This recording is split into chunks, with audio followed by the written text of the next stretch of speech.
Hello friends, ಇವತ್ತು ನಾನು ಬಂದಿದ್ದಲ್ಲ ಅದಕ್ಕೆ ಚರು ಮಾಡೋಣ ಅಂತ. ಇದಕ್ಕೆ ಬೇಕಾಗೋದು ಕಾಯಿ, ಅರ್ಧ ಕಾಯಿ ಅಂದ್ರೆ ಒಂದು ಕಡೆ ಹಾಕೊಂಡಿದ್ದೀನಿ. ಅದಾದ ನಂತರ ಚೂರು ಹಾಲು ಹಾಕ್ತೀನಿ. ಹಾಲು ಹಾಕ್ಬೋದು ಅಥವಾ ನೀವು ಸ್ಕಿಪ್ ಮಾಡ್ಬೋದು. ನಾನು ಯೂಶಲಿ ಹಾಲು ಹಾಕ್ತೀನಿ, ಟೇಸ್ಟ್ ಚೆನ್ನಾಗಿರುತ್ತೆ ಅಂತ.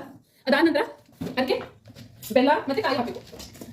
ನಿಮ್ಗೆ ಎಷ್ಟು ಬೇಕೋ ಬೆಲ್ಲ ಅದಷ್ಟು ಹಾಕೊಳ್ಳಿ. ನಾವು ಅಷ್ಟೊಂದು ಸ್ವೀಟ್ ತಿನ್ನಲ್ಲ, ಅದಕ್ಕೋಸ್ಕರ ಹಾಕಿದ್ದೀನಿ. ನಾನು ಯಾವಾಗ ಅಂದಾಜು ಹಾಕ್ತೀನಿ.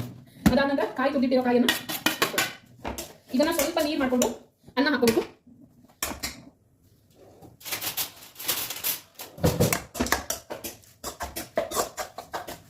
ಇದು ಸ್ವಲ್ಪ ನೀರು ಹಾಕೋಬೇಕು. ಅಲ್ಲಿ ಏನಾಗುತ್ತೆ, ಅನ್ನದ ಮಧ್ಯೆ ಮಧ್ಯೆ ಸಿಕ್ಕಿ ಅದು ಇಲ್ಲ. ಒಂದು ಸಣ್ಣ ಕುದಿ ತರಿಸ್ಕೊಂಡು ಆಮೇಲೆ ಮಾಡಿ ಹಾಕಿದ್ರೆ ನಿಮಗೆ ಬೇಗ ಪಾಕ ಬರುತ್ತೆ. ಈ ಕುದಿದಲ್ಲಿ ಕುದಿತಾ ಇದೆ.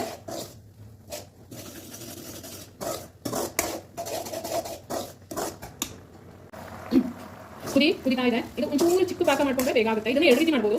ಒಂದು, ನೀವು ಎಲ್ಲಾನು ಮಿಕ್ಸ್ ಮಾಡ್ಕೊಂಡು ಡೈರೆಕ್ಟ್ ಅನ್ನ ಹಾಕಿ ಆಮೇಲೆ ಪಾಕ ತರಿಸ್ಬೋದು. ಅಥವಾ ಹೀಗೆ ಮಾಡಿ ಅನ್ನ ಹಾಕಿದ್ರೆ ನಿಮಗೆ ಬೇಗ ಆಗುತ್ತೆ. ನೋಡಿ, ಚೂರು ಆಗ್ತಾ ಇದೆ. ತುಂಬಾ ಅಂದ್ರೆ ನೀವು ಏನು ಸ್ವೀಟ್ ಮಾಡುವಾಗ ಮಾಡೋ ಅಷ್ಟೊಂದೆಲ್ಲ ಬೇಡ, ಚೂರು ಆದ್ರೂ ಸಾಕಾಗುತ್ತೆ. ಸೊ ಇವಾಗ ಅನ್ನ ಹಾಕೊಂಡಿದ್ದೀನಿ. ನೋಡಿ, ಅನ್ನ ಹಾಕೊಂಡಿದ್ದೀನಿ. ಇದನ್ನ ಇವಾಗ ಈ ರೀತಿ ಚೆನ್ನಾಗಿ ಮಿಕ್ಸ್ ಮಾಡಬೇಕು. ಇದಕ್ಕೆ ತುಪ್ಪ, ಆಮೇಲೆ ತುಪ್ಪನ ಲಾಸ್ಟಲ್ಲಿ ಹಾಕಿ ಯಾಲಕ್ಕಿ ಲವಂಗ ಎಲ್ಲ ಮಿಕ್ಸ್ ಮಾಡಿ ಹಾಕಿ ಸ್ಮೆಲ್ ಚೆನ್ನಾಗಿ ಬರುತ್ತೆ, ಪರಿಮಳ ಚೆನ್ನಾಗಿ ಬರುತ್ತೆ. ಇವಾಗ ಇದನ್ನ ಕಾಯಿಸ್ಬೇಕು. ನಮ್ಮನೇಲಿ ಕೆಂಪನ್ನ ಮಾಡ್ತೀವಿ, ನಾವು ರೆಡ್ ರೈಸ್ ಮಾಡ್ತೀವಿ. ರೆಡ್ ರೈಸ್ ಇಂದ ಇದು ಚರು ಮಾಡಿದ್ರೆ ತುಂಬಾ ಚೆನ್ನಾಗಿ ಬರುತ್ತೆ. ಇದು ನಮ್ಮ ಮೂರು ಕಡೆದು. ನಮ್ಮ ಅಮ್ಮನ ಮನೇಲಿ ಈ ರೀತಿ ಮಾಡಲ್ಲ, ನಮ್ಮ ಗಂಡನ ಮನೇಲಿ ಈ ರೀತಿ ಮಾಡ್ತಾರೆ. ನಾಗರ ಪಂಚಮಿಗೆ ಇದನ್ನೇ ಮಾಡ್ತಾರೆ.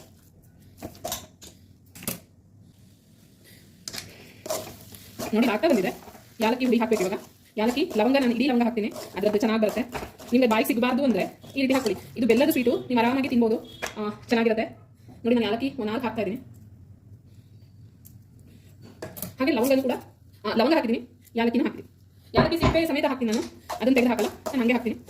ಲಾಸ್ಟಲ್ಲಿ ಗೋಡಂಬಿನ ತುಪ್ಪದಲ್ಲಿ ಹುರಿದು ಹಾಕಿಬಿಟ್ರೆ ಚರು ರೆಡಿ. ಇದನ್ನ ಫುಲ್ ಬುಡ ಬಿಡೋವರೆಗೂ ಕಾಯಿಸ್ಬೇಕು ಅಂತೇನಿಲ್ಲ, ಇಷ್ಟೇ ಸಾಕಾಗುತ್ತೆ. ನೋಡಿ, ಗೋಡಂಬಿ ಎಲ್ಲ ಚೆನ್ನಾಗಿ ಹುರಿದಿದೆ. ಇವಾಗ ಇದನ್ನ ಹಾಕೋಣ. ಈಗ ಇದನ್ನ ಮಿಕ್ಸ್ ಮಾಡಬೇಕು.